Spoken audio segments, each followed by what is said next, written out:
Hey friends, it's Anessa. Welcome back to the channel.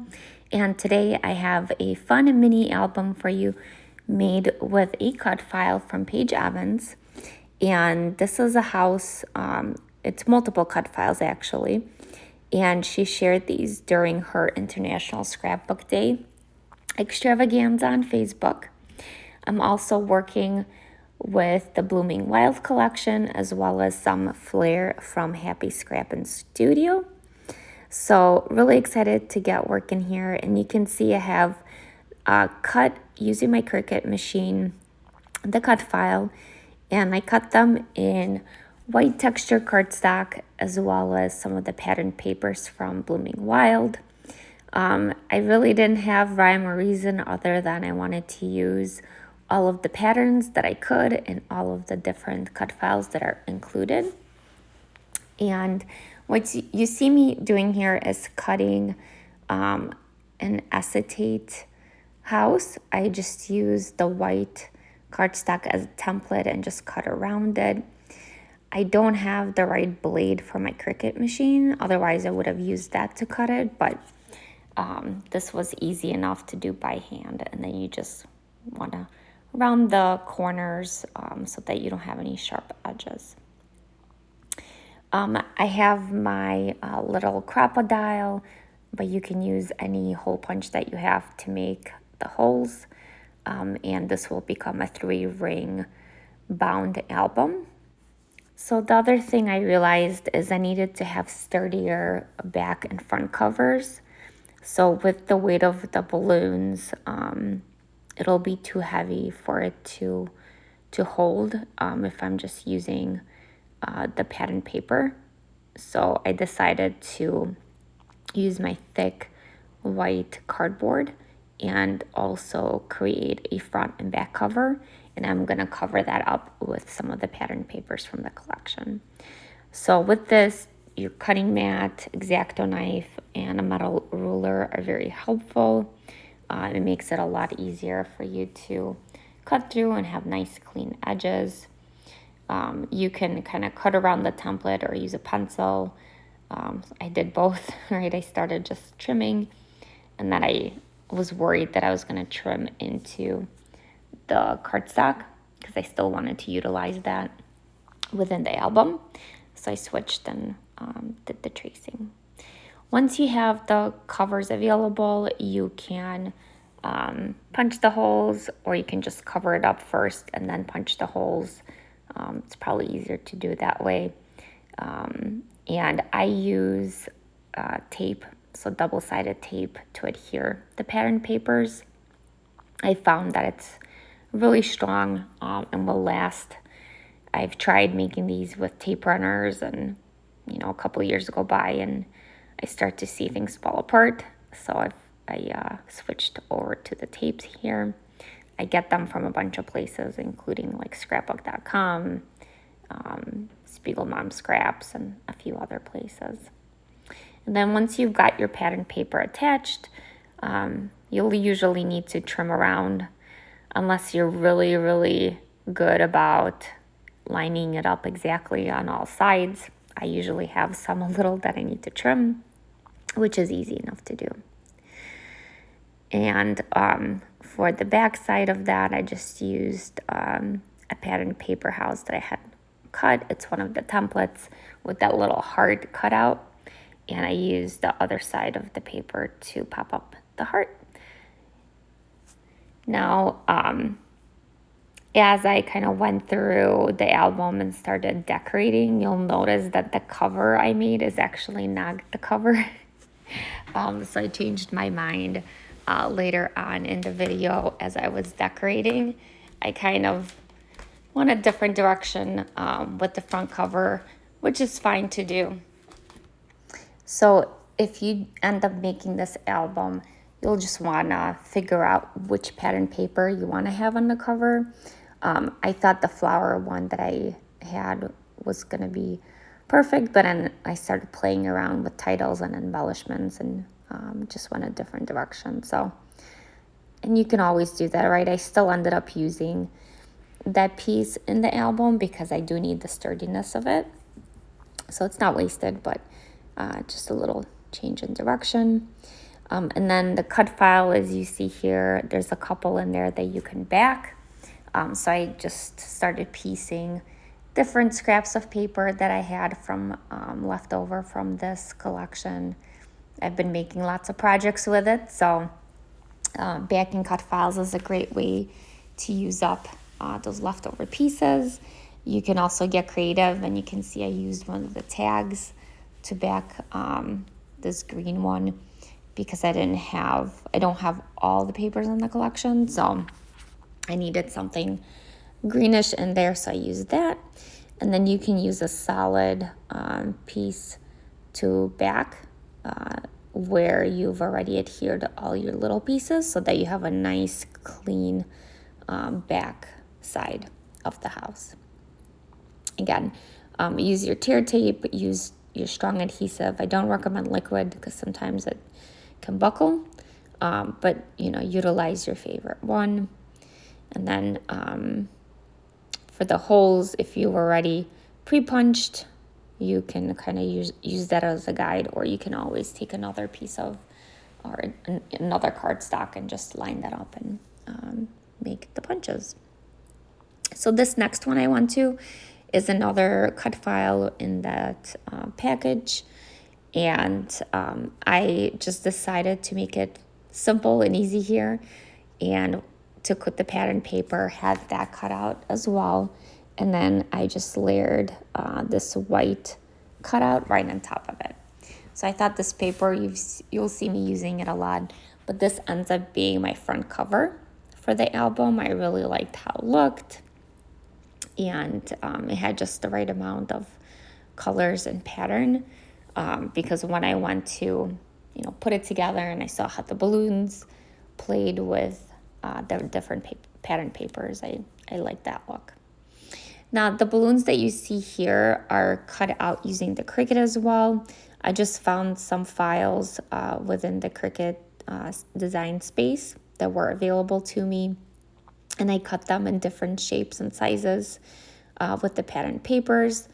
I also threw in a couple Bella Boulevard besties in the pink here because I needed a little bit more pink. Again, I didn't have all the papers in the collection, so I just used what I had. And I started playing around with the placement of the balloons.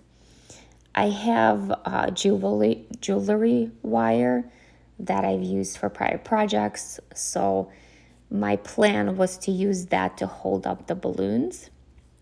I did realize as I finished, it was really heavy and the balloons were kind of tipping back and forth. So I also found a couple of jewelry pins. You'll see that in a later stage, but I used pins to also hold a couple of the balloons up. And you can do that after the fact. Usually there's enough space in there you can kind of push the pin in.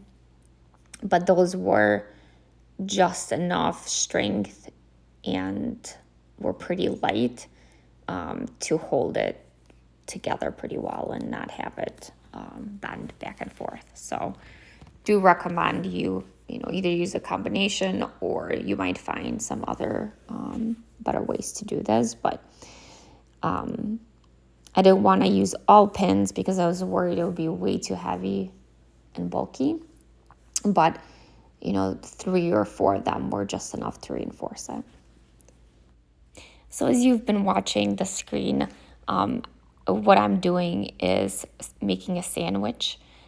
So take 2 pieces of the balloons. I did different colors on 2 sides. You can make it the same, whatever you prefer, but I sandwiched the wire in between and then adhered it together.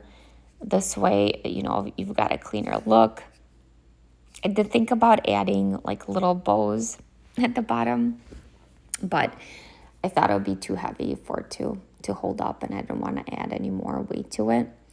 But that is one idea. If you want to embellish some more, you can try to do that, or maybe through stickers. In terms of like the adhesive, I'm using the tape adhesive. I didn't want to use liquid because I wasn't sure if it would hold well enough, and the tape was pretty easy to use here. So once in terms of like cutting and the number of balloons to have, I would say cut out at least like 10 in the shapes and sizes that you want. Because remember, you got to have enough for 2 sides. Maybe even 20, right? I kind of like went and cut out through all the scraps I had. I didn't have necessarily a plan other than I wanted the same pattern in different sizes and different shape. And then as I went to work and create it, that's kind of when I figured out how to put it together. So you can change it up just, based on your own preference. Really up to you. All right, so once you have your balloons ready, take 2 pieces of pattern paper houses, the solid, and you wanna put some tape on the chimney. And this is where you kind of play around and adhere. You want to have an idea of placement, but it's really based on, what you prefer things to look like. I did double up on the wire a little bit because it was pretty thin and it was kind of flimsy. So you see me folding it in half here. So, make sure that you're either doubling up or you've got a thicker gauge wire or you're using pins, whatever method you're choosing. But you want it to have enough strength to be able to hold the balloon paper. Once you've got that, it's really around playing with the placement of the balloons and what you want them, how you want the patterns to flow. So a lot of what I'm doing here is trying to figure out the sturdiness, trying to figure out the placement. I've never made anything like this before, so definitely a test and learn type of project here, but I think it worked out well enough. I love how it looks in person, so I'm not redoing it. And hopefully you'll have the same result. In terms of like the placement, it's, I wanted it to look full. I did reference a picture online of the Up House from the movie so that I had an idea of how I wanted to look. Once you like the placement, I would also recommend using adhesive, glue dots, whatever you have to hold the balloons together. So I kind of went behind the balloon, and wherever it was touching or overlapping with another balloon, that's where I put the adhesive so that you have one big piece at the end of it. So all in all, this part took a little while to figure out, but it was definitely worth it. I love how it turned out. And once you get everything nice and adhered together, then you can place the other piece of patterned house right on top of it to hold it all in place. And ta-da! That page is done and ready to be decorated. Again, this is where, depending on how heavy your balloon piece is, you may want to add pins, which is what I ended up doing so that it's not flip-flopping back and forth here. And you can use, because I used the tape adhesive, it was pretty easy to add them on. And then I just used leftover balloons to cover up the back so that you don't have any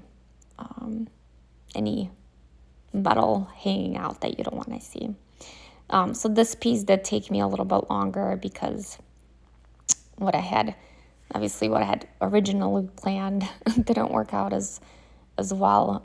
So I ended up having to add more pieces and cover things up on the back. So this is where having like extra cut balloons is really helpful, because then you can use that to cover up any wires or tape that's showing on the back side. And then I also ended up adding a little bit more balloon on one side because it was starting to look unbalanced. So that's the other thing, right? You can always go back in and add. So for this next page, I wanted to do some hand stitching. So I have some threads. I wanted to do a rainbow effect, and I don't have like any threads that are rainbow already. So I had to make my own and make do with what I had. So the house cut file, this is one of those in the collection that Paige published. It already has the holes for the stitching pre-cut for you once you cut it, which is great. So all you have to do is just the actual stitching. So I just used the thread that I had, and I went in sort of a rainbow order all around the cut file. Once you finish all the stitching, use another house, and I think I used the pattern paper one to adhere to the back so that you have a nice clean finish. I really love the way it turned out, and it will be perfect background for some pictures. Now the next house I'm making is with pattern paper strips, and I wanted to add strips, distress them, add some just machine stitching through the strip to give that kind of roughed effect. So you can use whatever papers you have. I just ended up using the scraps that I had from the collection, and I cut the scraps about 1/2 inch to 3/4 inches wide, and then some were shorter than the others because I didn't have a full piece. So just work with what you have, and then obviously if you have the full pattern papers, then you can really do whatever you want, but I kind of was working with leftovers here. So you just want to make sure that they're long enough to cover the whole house. So the roof, the bottom of the roof is the longest piece horizontally, so you just want to measure to that. And then if you have shorter pieces that you want to use, obviously you can put them in the spots where it's enough length for you. Now for distressing, you can use scissors, whatever tool you have to do that, but go ahead and distress the sides, and then once you've done with that, you can lay them out the way you want to see them on the house. I would recommend using very temporary adhesive because with the sewing machine does not like adhesive, right? It gets gunked up. So I just used a little bit of a temporary one just to hold it in place. And then once, obviously when you run it through the machine, then the thread will hold it all together. But you just want to be careful that you're not putting too much so that you're not gunking it up. So once you have all the pieces down, go ahead and trim around the house so that you don't have all the edges hanging out. I think it's easier to do it this way so that you can actually see when you're stitching where the house begins and ends. Otherwise, you might just keep going. So go ahead and trim it off, and then once you've done that piece, you can use your sewing machine to do the stitching. So this one is now all finished, and you want to adhere a pattern paper house on the back side just to cover up all the stitches.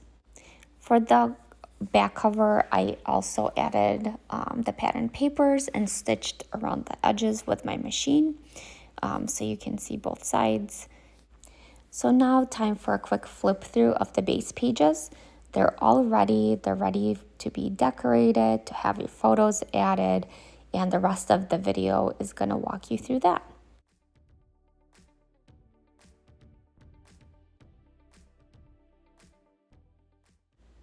Okay, so let's start with the cover.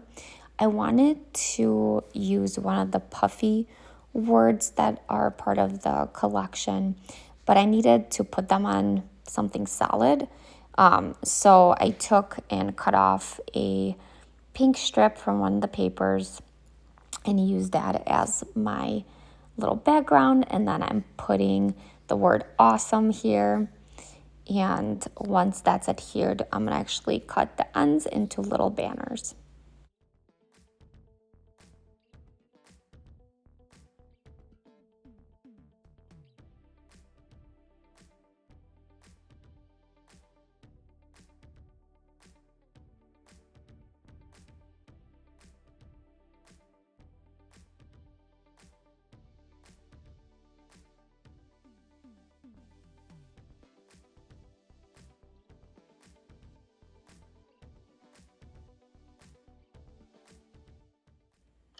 So once that's ready and distressed, then you can place it on the house. I used little foam pop dots from Spiegel Mom Scraps. They're really easy to use because you can just peel off the little tabby thing.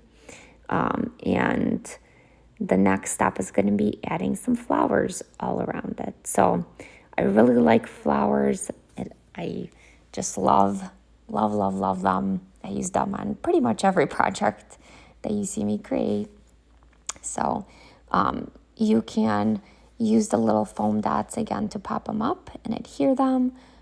You can also, if you can alternate with no foam if you want to have a little bit, more variation in height and dimension. You can also use liquid adhesive on some flowers and foam dots on the others. And then I would also add some little leaves and sprigs all around just to give it a little bit more fullness here.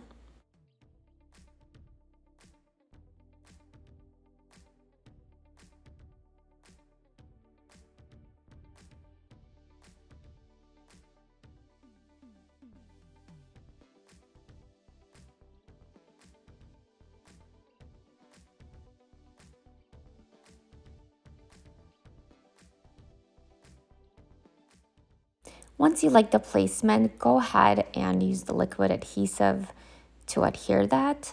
I would also, for any leaves or even the flower petals, I like to bend them just to give them like a little bit more dimension. Otherwise, when they're flat as they come in the package, it just doesn't, to me, doesn't look as nice.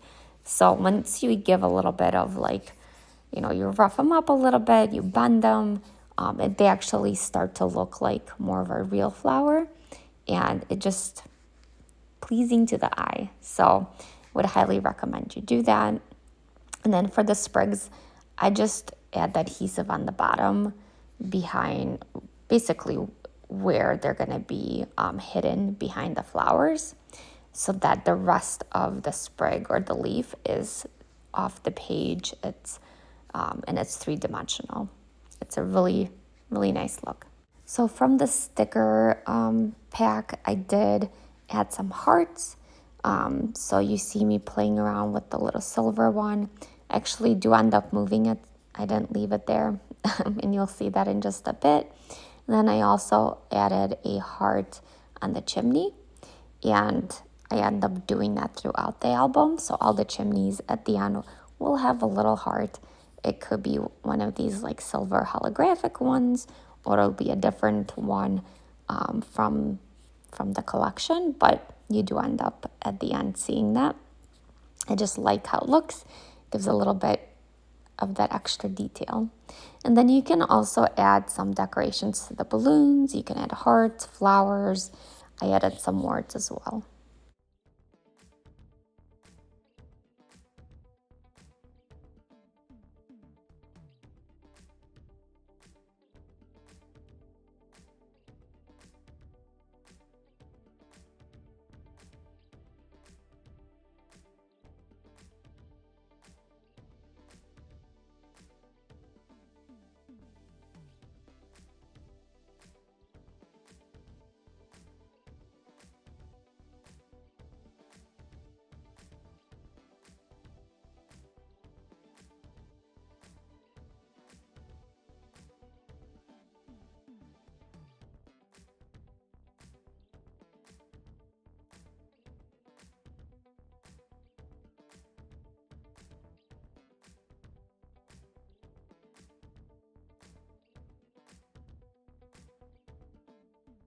All right, so the last addition to the cover is some pops of color. I used their glitter one. I love the sparkle. They're very similar to Stickles, just a different brand, as well as they have like solid colors and I think they're a little bit puffier to me.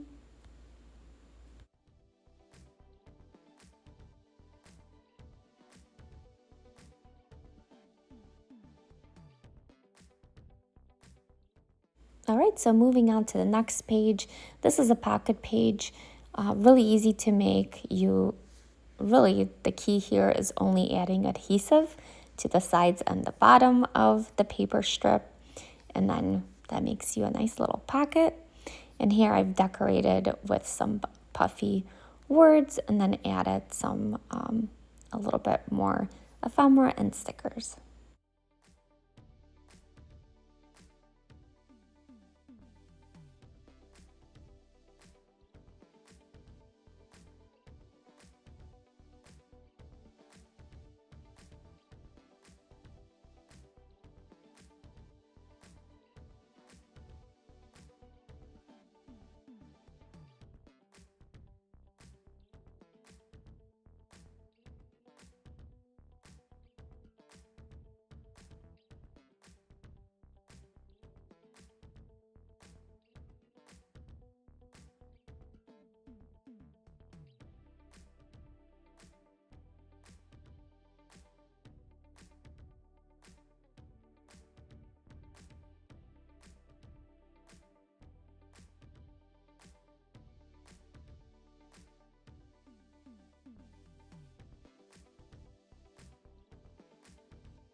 So for this one, I added about a 4x4 size picture, and that's what the white cardstock represents. And I also wanted to add some Scrappin Happy Studio flair. So the flair actually came from one of the July boxes. She's got a monthly box that you can buy, and it's got a ton of flair in it. And I really wanted to use this piece. I've been eyeing it and trying to play around with kind of which ones to use because I really love the way they look. And I've used them in many projects, but I love using them as flower centers as well. It's a great way to add something a little bit different than what you might normally do with a flower.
So for this next page with the stitched house, I'm going to add 2 photos and I'm going to back them in that striped paper. And then the other thing, really the focal point here is going to be the little banners. So within the sticker book, there's a bunch of little banner stickers in there, and I really wanted to use them. They were just so cute. So you'll see me build that banner. For that, just have some white thread ready, or whatever thread you want to use. And then the trick is I kind of build the banner off the page and adhere the sticker part to the thread. And then the banner piece, you can also add a little pop dot behind it so that as you're building it, it's not sticking to anything. Plus, I like that because it gives it kind of that dimensional look. So you can go ahead and do that.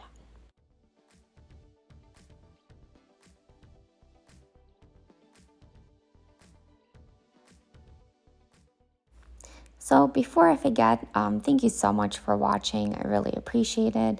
Let me know if you've got any comments, questions. Would love to hear and chat with you. Also, if you're not a subscriber to the channel, go ahead and subscribe. Hit the like button. It helps me to get the content out there. So I really appreciate any help you can offer there. And I hope you've picked up on some new tips and tricks. There's lots more coming the rest of the video. So keep on watching and let me know if you've got any questions. Thanks so much. Have a good one.